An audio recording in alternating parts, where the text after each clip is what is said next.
Hey everyone, happy Valentine's Day. We are February 14th, 2020. It's a sunny Friday, a rare occurrence here in Columbus, Ohio, so I'm super excited. I'm a little glowy because there's so much sun coming in. I'm super excited about that. So I wanted to wish you a happy Valentine's Day, and I know this could be a day of, excitement for the kids because they're having their Valentine parties, and we're trying to get a little love in with our partners. So I wanted to just pop in really quick and do a book recommendation for you. If you haven't read The Five Love Languages by Gary Chapman, I would love to recommend that to you. It is a fabulous book, and it really digs deep into what really is our love language. And you might be wondering what that is. It's really how we receive love the best. So there are five love languages, and I'm going to let you read the book, but I'm going to give you just a quick overview. So the five love languages are words of affirmation, quality time together, gifts.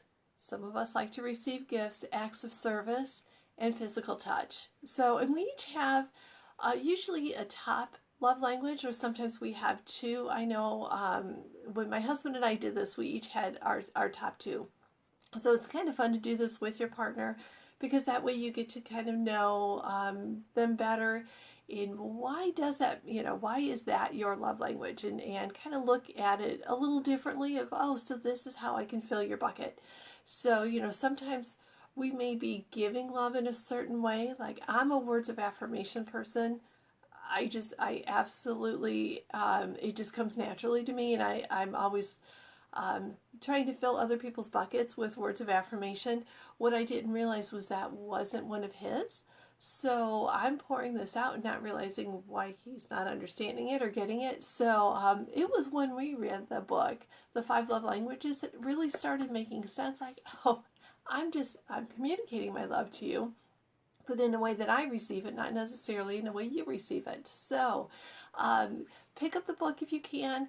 The great thing is there's the five love languages, which is for anyone to read, but there's also one for kids, one for teens. I'm telling you, the teens one, if you've got a preteen or a teen, this is a really good read for you. It's just really good to know what our kids' love language is too, not just our partners, because that way we can make sure that we're filling their bucket. Our teens, all of our kids, really, they need that affirmation. They need their buckets filled, because when they're on social media, when they are at school, sometimes their bucket is getting drained, and people might be a bullying situation, or they just feel inadequate, things like that. So when we have the opportunity to fill their bucket back up, it's really important that we do. So, but it's great that we do it in a way that they receive their love. So Five Love Languages, it's a top read for anyone that is looking to make a deeper connection with their important people in their life. So the other thing I wanted to pop in really quick and let you know was that there's a technique that I often give my workshop parents, and I wanted to give this to you today because I think it's kind of a quick and easy thing to do for Valentine's Day, is just to let your kids know what are those things that you really admire about them. What are the things that make them uniquely them? It might be their sense of humor, or their kindness, or that they're maybe they're really good at science and they love science. Find the things that make them uniquely them and really celebrate those things. And that could be something you guys do at dinner tonight, is, while you're sitting and having family dinner, go ahead and have that conversation of, these are the things I really admire about you, or these are the things I really appreciate about you. One last thing I want to do is make sure that you guys are using expressions of gratitude on a regular basis.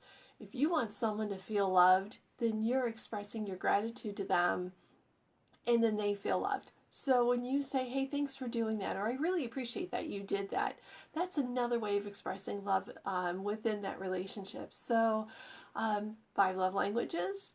Talk to your kiddos and your spouse. Actually do that too with your spouse about what makes them uniquely them, what makes them so special, or why are they an important part of the family. And then the third piece is that last one of living in gratitude. When we instead of looking at what our partner's doing wrong, let's look at what they're doing right too. We tend to focus on what's not happening or what our partner is lacking. Let's look at gratitude and say, I really appreciate that you do these things for me. I think just those little moments of expressing gratitude really builds the relationship up. So, I have a big announcement. I am going to have workshops coming up within the Upper Arlington, Worthington area very soon. I'm hoping to launch them. I can't give a whole lot of details yet, but I'm hoping to launch them by March, end of March, and you'll see a series of them come springtime. So hang tight. If you're not on my email list, go to the website and there's a spot where you can sign up for my email list. I would love for you to be a part of the Dare to Parent family. You're here on the page, and I appreciate that you're here with me for that. Feel free to ask me questions. Feel free to reach out if you've got parenting, step family issues or concerns that you're really struggling with. I'm always here for you, but today was my day to share with you those 3 tips about love on Valentine's Day with our love languages. So I hope you enjoy it. Dig into love languages. It's a really great book. It's a super quick read too. It's a short little book. So and Gary Chapman is the author for that. So have a great Valentine's Day. Know that I'm here for you, and know that I send from my home to yours so much love today. Take care. Bye-bye.